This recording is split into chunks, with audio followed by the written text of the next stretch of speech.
दोस्तों स्वागत है आपका बीपीएससी प्लस में। आज हम लोग डिस्कस करने वाले हैं अक्टूबर मंथ के करंट अफेयर और यह नवंबर माह में हम लोग डिस्कस कर रहे हैं, जिसमें हम लोग जो है 1 अक्टूबर से लेकर कर कर करके 30 अक्टूबर तक जितने भी करंट अफेयर इम्पॉर्टेंट रहे हैं उसके बारे में हम लोग डिस्कस करेंगे। जो महत्वपूर्ण टॉपिक जो भी न्यूज़ में रहे हैं उसके बारे में डिस्कस करेंगे। और यह जो टॉपिक है यह आपका बीपीएससी, बिहार एसएससी, बिहार दरोगा जो भी वर्तमान में आया हुआ है, और कोई भी वनडे एग्जाम के लिए यह करंट अफेयर इम्पॉर्टेंट हो सकता है। तो आइए हम लोग डिस्कस करते हैं। तो पहला जो है जातीय जनगणना के बारे में। इस मंथ जो है अक्टूबर में जातीय जनगणना रिलीज किया गया है बिहार गवर्नमेंट के द्वारा। तो इसी से रिलेटेड क्वेश्चन है कि जाति आधारित गणना के आंकड़े जारी करने वाला देश का पहला राज्य कौन है? तो यह आपका बिहार है।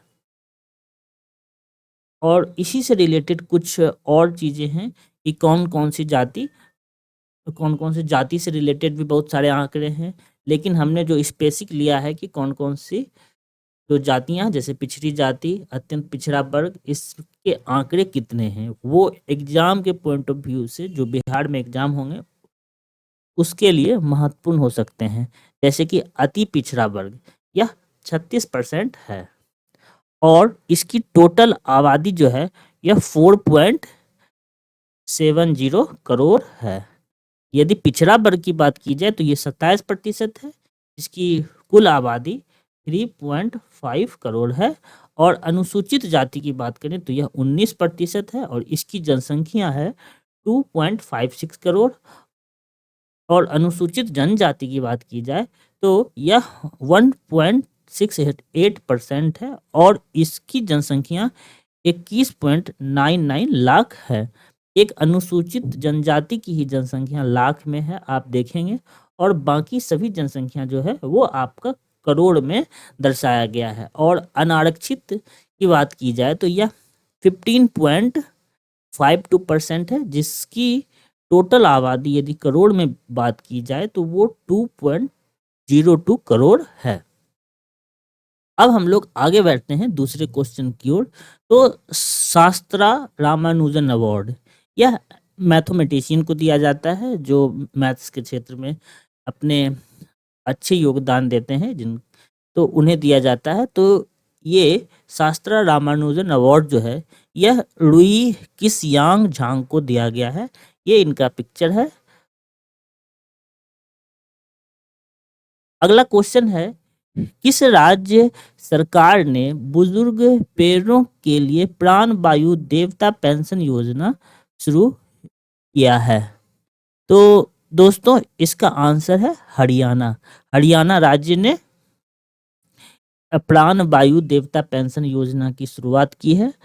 और यदि हरियाणा राज्य के बारे में कुछ महत्वपूर्ण तथ्य जो कि एग्जामिनेशन पॉइंट ऑफ व्यू से इम्पोर्टेंट हो सकते हैं, वो है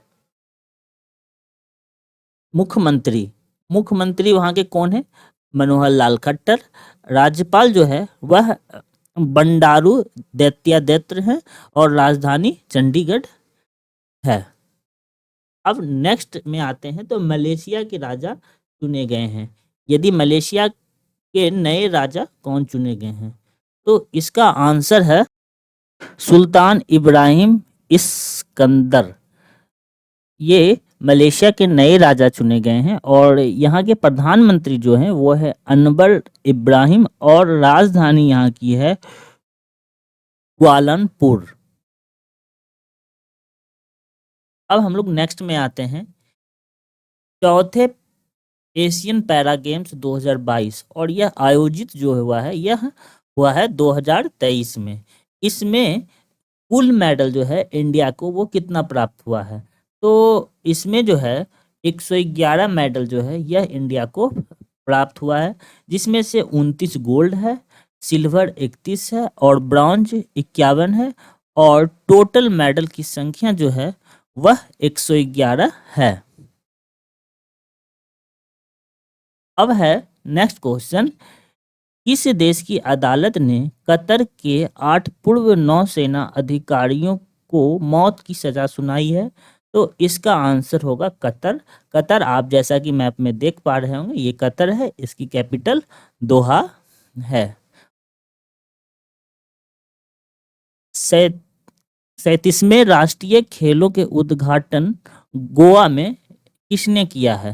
तो ये प्रधानमंत्री के द्वारा किया गया है राष्ट्रीय खेल का उद्घाटन, और गोवा में किया गया है। तो गोवा के बारे में थोड़ी फैक्ट्स जान लेते हैं।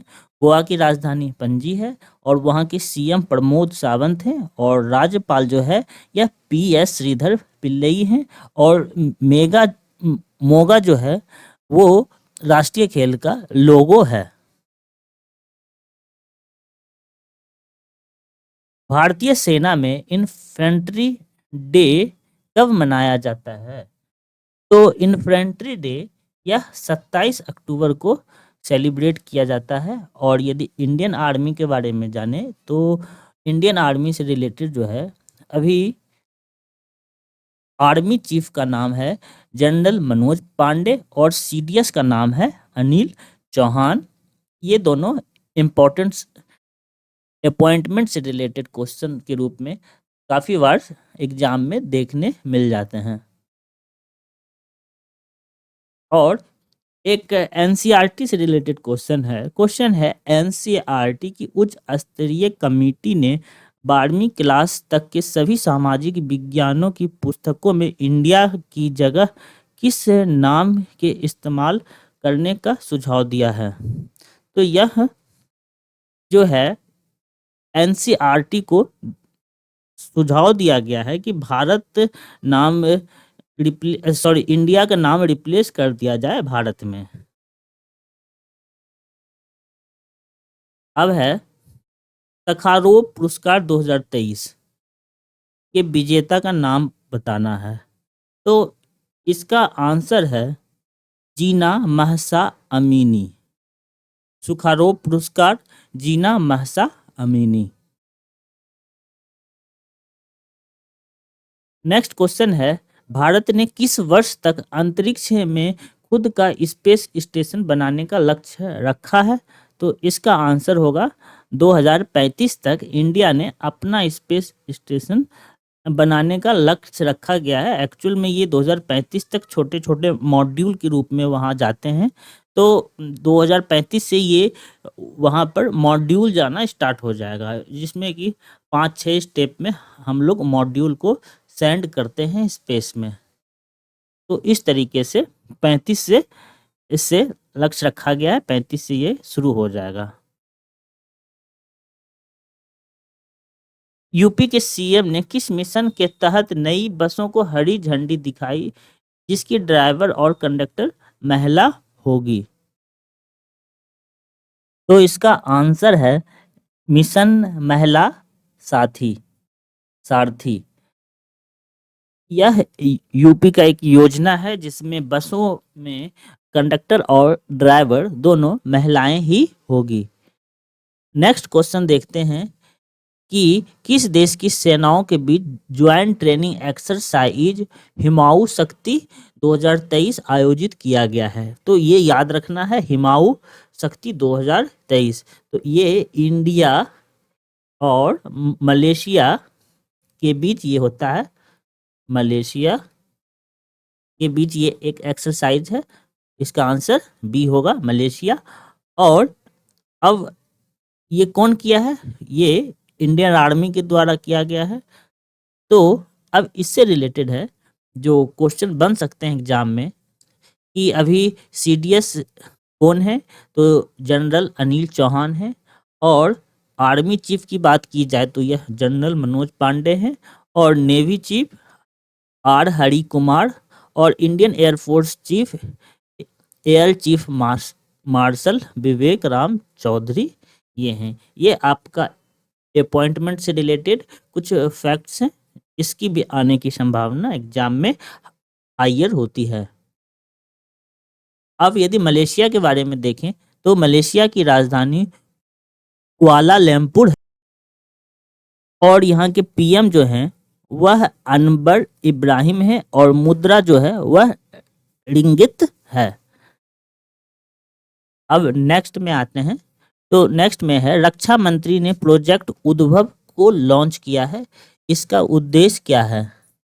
तो इसका उद्देश्य है प्राचीन ज्ञान को आधुनिक सैन्य शिक्षा शास्त्र में एकीकृत करना। नाम है प्रोजेक्ट उद्भव और इसका उद्देश्य है प्राचीन ज्ञान को आधुनिक सैन्य शिक्षा शास्त्र में एकीकृत करना।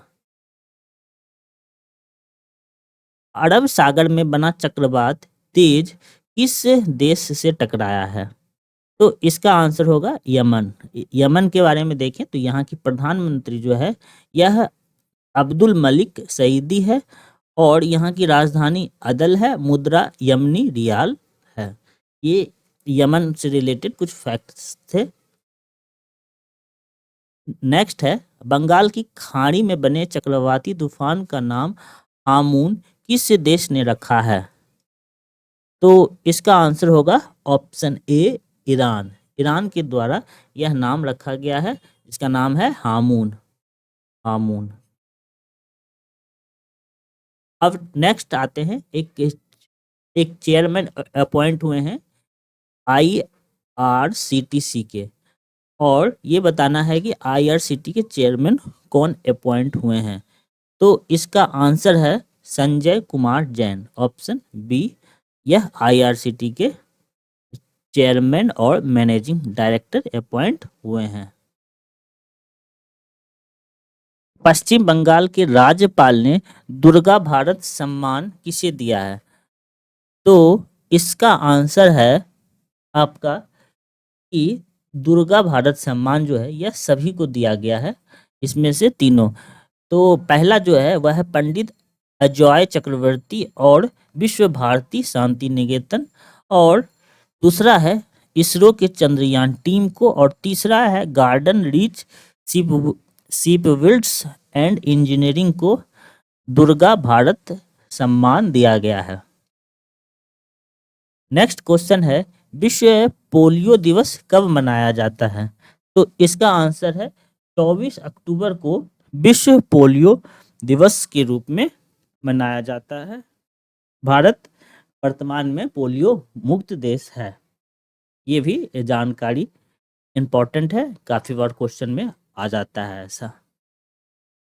अब इजराइल से रिलेटेड है। इस मंथ में इजराइल और हमास थोड़ा ज़्यादा चर्चा में रहा है और इससे क्वेश्चन आने की संभावना ज़्यादा हो जाती है। इजराइल हमास युद्ध के दौरान भारत ने फिलीपींस के किस शहर में मानवीय सहायता भेजा है? तो इसका आंसर होगा गाजा में भारत के द्वारा मानवीय सहायता को भेजा गया है। अब हमें जो इम्पॉर्टेंट चीज़ है जो इजराइल और फिलीपींस से रिलेटेड है वो याद रखने योग्य है कि वहाँ के पीएम का नाम क्या है। तो इजराइल के पीएम का नाम है बेंजामिन नेतन्याहू और फिलीपींस के पीएम का नाम मोहम्मद अब्बास है। ये एग्जाम में आने की इसकी पॉसिबिलिटी थोड़ी हाई हो जाती है। अब है नेक्स्ट क्वेश्चन है, संयुक्त राष्ट्र विश्व पर्यटक संगठन ने किस भारतीय गांव को दुनिया का सर्वश्रेष्ठ पर्यटक गांव घोषित किया है? तो इसका आंसर होगा धोरोडो। धोरोडो गांव थार राजस्थान और कच्छ के रन के बीच बसा हुआ है, भारत पाकिस्तान की सीमा के पास स्थित है। इस गांव में ही रण उत्सव का आयोजन किया जाता है और गांव को सांस्कृतिक विविधता, नेचुरल ब्यूटी, एनुअल रन उत्सव फेस्टिवल, नमकीन दलदली भूमि के वजह से यह काफ़ी ज़्यादा प्रसिद्ध है। तो इसलिए इसे संयुक्त राष्ट्र विश्व पर्यटक संगठन के द्वारा सर्वश्रेष्ठ पर्यटक गांव के रूप में घोषित किया गया है। आगे यदि देखें UNWTO के बारे में, तो इसकी स्थापना जो है वह 1946 में हुई है। काफ़ी बार ये क्वेश्चन स्थापना से रिलेटेड आ जाता है कि स्थापना कब हुई है, और इसका हेडक्वार्टर स्पेन है, और यह एक यूएन की संस्था है, यूएन जिसमें कि 156 देश हैं, और इंडिया जो है 1975 में इसका सदस्य बना है और भारत के केंद्रीय पर्यटक मंत्री जी किशन रेड्डी हैं। दोनों पर्यटन से रिलेटेड है, तो पर्यटन के रिलेटेड में भारत के भी वर्तमान में पर्यटन मंत्री जी किशन रेड्डी हैं। अब आते हैं गुजरात में, तो गुजरात के सीएम जो हैं यह भूपेंद्र भाई पटेल हैं और गवर्नर आचार्य देवव्रत हैं और राजधानी गांधीनगर, ये तो सभी लोग जानते होंगे। अब नेक्स्ट देखते हैं कि विदेश मंत्री एस जयशंकर ने अक्टूबर 2023 में वियतनाम के किस प्रांत में रविंद्रनाथ टैगोर की प्रतिमा का अनावरण किया है? तो इसका आंसर होगा कि वियतनाम का एक जगह है जिसका नाम है वान नी, ऑप्शन डी में वाक नी। यहाँ पर भीमराव सॉरी रविंद्रनाथ टैगोर की प्रतिमा का अनावरण किया है। अब जानते हैं वियतनाम के बारे में। तो वियतनाम के पीएम जो हैं यह फाम मिन चिन्ह हैं और राजधानी हिनोई है और मुद्रा जो है वियतनामी डोंग है और आबादी इसकी लगभग 10 करोड़ है और इसके जो पड़ोसी देश हैं वह है चीन, लाओस, कंबोडिया और यह साउथ चाइना सी और गल्फ ऑफ थाईलैंड में इसकी सीमा लगती है, समुद्री सीमा लगती है। तो ये कुछ आपका ज्योग्राफिकल फैक्ट भी हो गया, जिससे क्वेश्चन आने की पॉसिबिलिटी काफी बार होती है। अब आते हैं, एक है पहले भारतीय का नाम बताइए जो बिम्स्टेक के महासचिव बने हैं। तो इसका आंसर है इंद्रमणि पांडे। अब यदि बिम्स्टेक की बात की जाए तो बिम्स्टेक का गठन 1997 में हुआ है और बिम्स्टेक के जो सदस्य हैं वो हैं बांग्लादेश, भारत, श्रीलंका, थाईलैंड और बाद में इसमें म्यांमार, नेपाल और भूटान भी शामिल हो गया, जिससे इसका नाम जो है बिम्स्टेक कहलाया।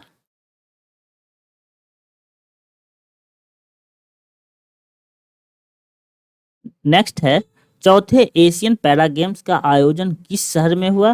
तो जैसा कि जान रहे हैं कि चाइना में पैरा गेम्स चल रहे थे, तो हांगझाऊ चीन में चौथे एशियन पैरा गेम्स का आयोजन हुआ है। और इसी से रिलेटेड दूसरा क्वेश्चन है कि उद्घाटन समारोह में भारतीय ध्वज वाहक कौन थे? तो ध्वज वाहक के रूप में आपका पाउल परमार और अमित सरोहा यह आपका उद्घाटन समारोह के ध्वज वाहक थे। नेक्स्ट है संयुक्त राष्ट्र दिवस कब मनाया जाता है? तो संयुक्त राष्ट्र दिवस यह 24 अक्टूबर को मनाया जाता है और संयुक्त राष्ट्र का मुख्यालय न्यूयॉर्क, अमेरिका में है। इसरो ने गगनयान मिशन के लिए क्रू स्पेस सिस्टम का सफल परीक्षण किया है। इस रॉकेट की लॉन्चिंग कहाँ की गई है? तो दोस्तों रॉकेट की लॉन्चिंग के लिए सतीश धवन स्पेस सेंटर से ही ज़्यादातर रॉकेट को लॉन्च किया जाता है। तो ये इसका आंसर हो जाएगा, सतीश धवन स्पेस सेंटर हरिकोटा से इसका लॉन्च किया गया था। अब आते हैं अरुणाचल प्रदेश में किन टाइगर रिजर्व की सुरक्षा के लिए स्पेशल टाइगर प्रोटेक्शन फोर्स का गठन की मंजूरी दी गई है?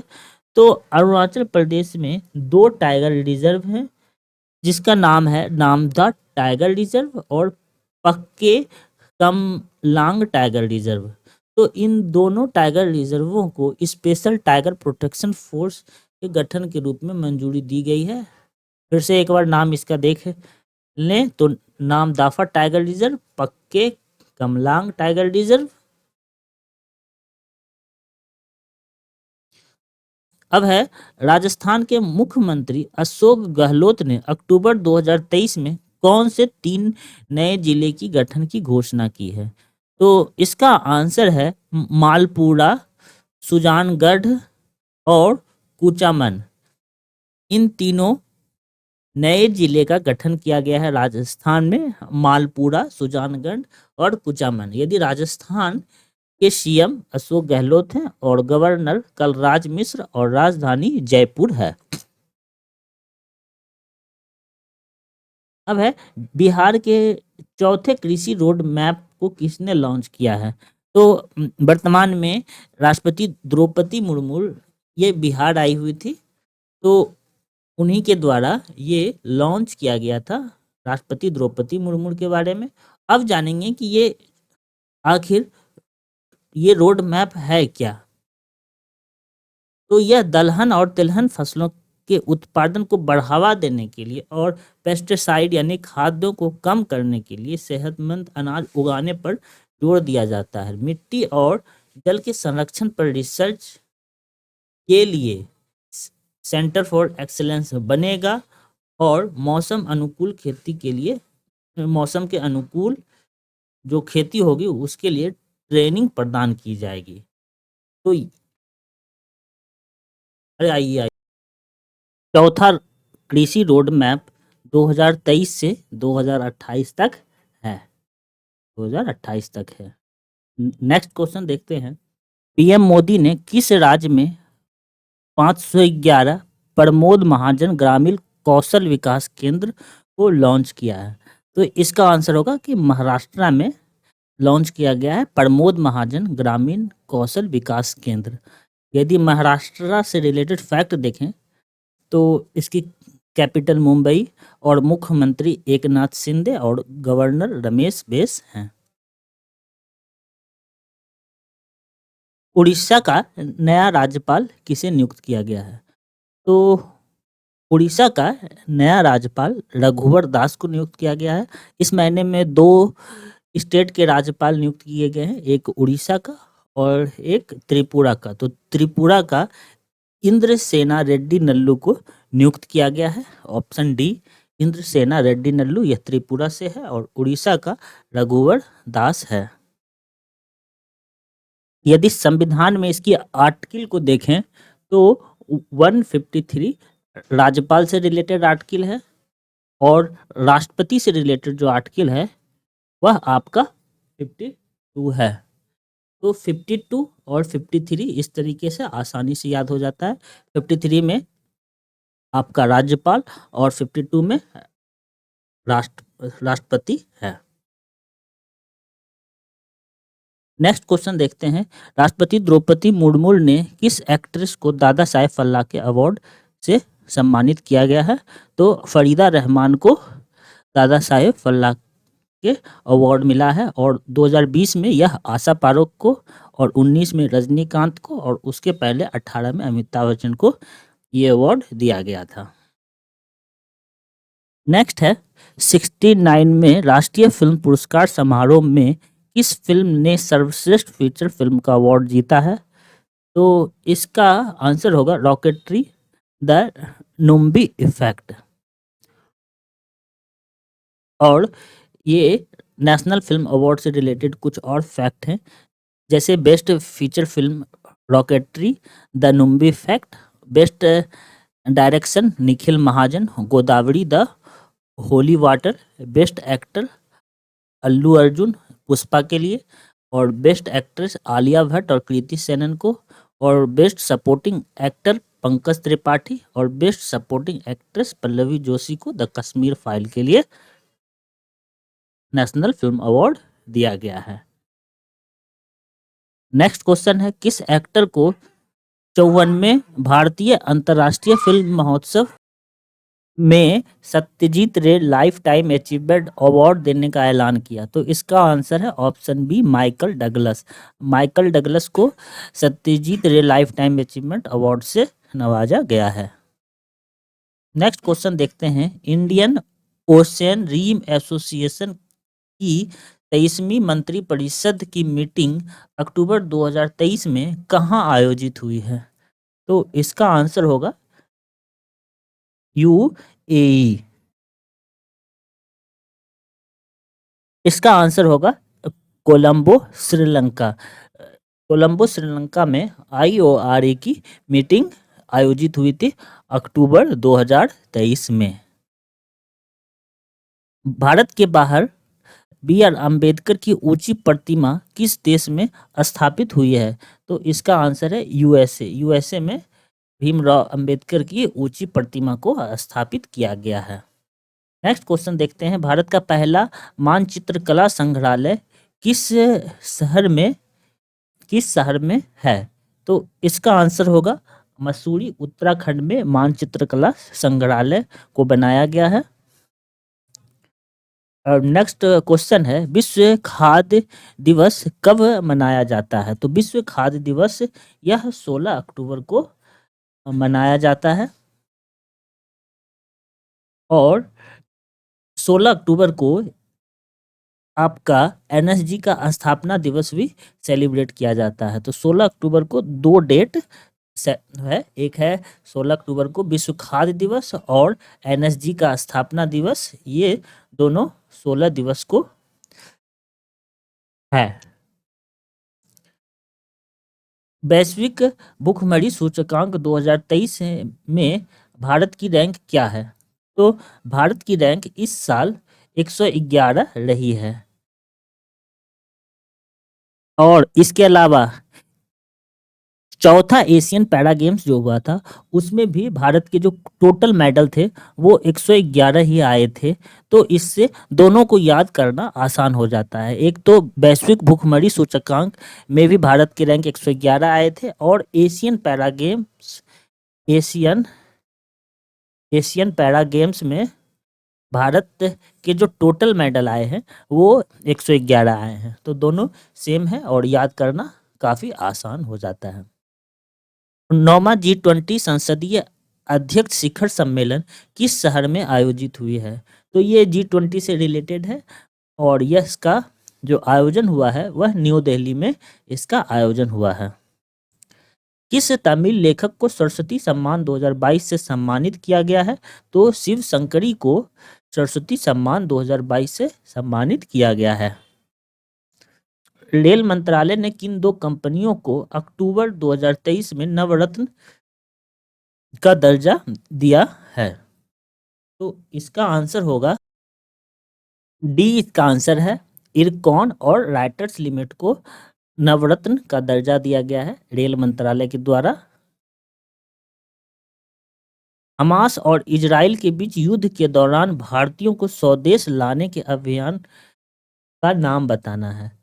तो ऑपरेशन अजय लॉन्च किया गया था हमास और इजराइल दोनों के बीच युद्ध के दौरान भारतीयों को वापस लाने के लिए। और इसके अलावा 2023 में कुछ इम्पोर्टेंट जो अभियान थे उसका नाम है जैसे ऑपरेशन कावेरी, यह सूडान में जो गृह युद्ध चल रहा था उसमें भारतीयों को लाने के लिए। ऑपरेशन गंगा यह यूक्रेन से रिलेटेड है और ऑपरेशन राहत ये 2015 की है तो ये इतना इम्पोर्टेंट नहीं है। और ऑपरेशन दोस्त जो है ये जो तुर्की में भूकंप आया था ये उससे रिलेटेड है। तो इस तरीके से 2023 के कुछ इम्पोर्टेंट जो अभियान थे वो थे और यह एग्जाम में एक इम्पोर्टेंट रोल निभा सकता है। और नेक्स्ट क्वेश्चन है, हमास ने इजराइल पर हमले को क्या नाम दिया है? तो इसका नाम है अल अक्सा फ्लड। और हमास ने इसे ऑपरेशन का नाम दिया है जिसे कहते हैं ऑपरेशन अल अक्सा फ्लड, ऑपरेशन अल अक्सा फ्लड। नेक्स्ट क्वेश्चन है, हमास के हमले के बाद इजराइल के जवाबी अभियान का नाम क्या है? तो सेम क्वेश्चन है, इसमें भी आपका वही होगा अल अक्सा फ्लड।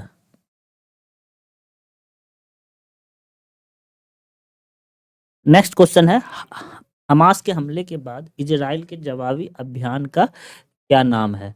तो इसका नाम है souls of iron, souls of iron.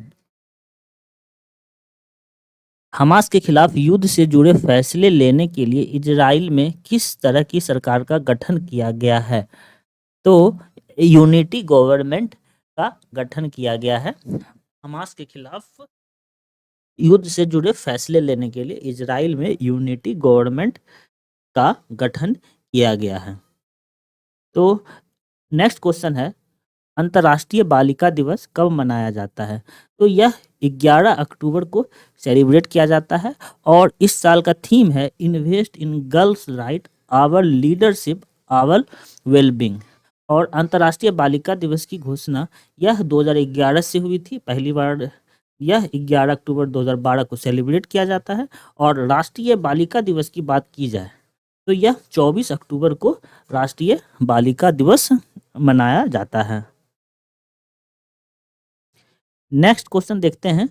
तो चीन के किस शहर में 19वें एशियाई खेल का आयोजन हुआ है? तो ये काफी पॉपुलर है, झांगझाऊ में हुआ है। और यह कब से कब तक हुआ है? काफी बार ये सीधे क्वेश्चन पूछ किए जाते हैं। तो 23 सितंबर से 8 अक्टूबर तक इसका आयोजन हुआ है। और हरप्रीत सिंह और लवलीना इसके ध्वजवाहक थे। और समापन समारोह के ध्वजवाहक PR राजेश थे। और चैन चैन कॉन्ग कॉन्ग लियान लियन इसके शुभंकर थे। तो इसके ध्वजवाहक ये हरमनप्रीत सिंह, लवलीना बोरगोहे इसके उद्घाटन समारोह के ध्वजवाहक और PR राजेश इसके समापन समारोह के ध्वजवाहक थे। एशियन गेम्स की पदक तालिका में भारत का स्थान कौन सा था? तो चौथा स्थान भारत का इस गेम में था। और एशियन गेम्स में किस भारतीय पुरुष खिलाड़ी ने जेवलिन थ्रो में गोल्ड मेडल जीता है? तो यह नीरज चोपड़ा ने जेवलिन थ्रो में गोल्ड मेडल जीता है। और शांति के क्षेत्र में नोबेल प्राइज 2023 के विजेता कौन है, या फिर इसके नाम बताइए? तो नरगिस मोहम्मदी को शांति के क्षेत्र में नोबेल प्राइज मिला है। इसके अलावा जो है कुछ अन्य नोबेल प्राइज हैं, जैसे कि मेडिसिन के क्षेत्र में कैटालिन कारिको और ड्रू विसमैन को मेडिसिन में मिला है। यदि फिजिक्स की बात की जाए तो पीरे एगोस्टिनी प्रिंकन क्रॉस एनी एल हुलियर को फिजिक्स में मिला है। और रसायन के क्षेत्र में मोंगी जी बार्बिडी, लुई ब्लूस और एलेक्सी आई एकीमोव। और साहित्य के क्षेत्र में यदि बोले तो जॉन फ्रांसे को साहित्य में मिला है। शांति के क्षेत्र में नरगिस मोहम्मदी को। और इकोनॉमिक्स के क्षेत्र में क्लाउड गोल्डिन को यह अवार्ड मिला है। भारतीय मूल के किस वैज्ञानिक को जलवायु परिवर्तन के क्षेत्र में कार्य के लिए स्पिनोजा अवार्ड पुरस्कार मिला है? तो स्पिनोजा पुरस्कार जो है यह जॉयता गुप्ता को स्पिनोजा पुरस्कार मिला है। BRO के नए महानिर्देशक के रूप में किसे नियुक्त किया गया है? तो यह जनरल श्रीनिवासन को नियुक्त किया गया है। Option B general Srinivasan. तो दोस्तों, आपको ये सेशन अच्छा लगा हो तो इसे लाइक कीजिए और सब्सक्राइब कीजिए। सेशन देखने के लिए धन्यवाद।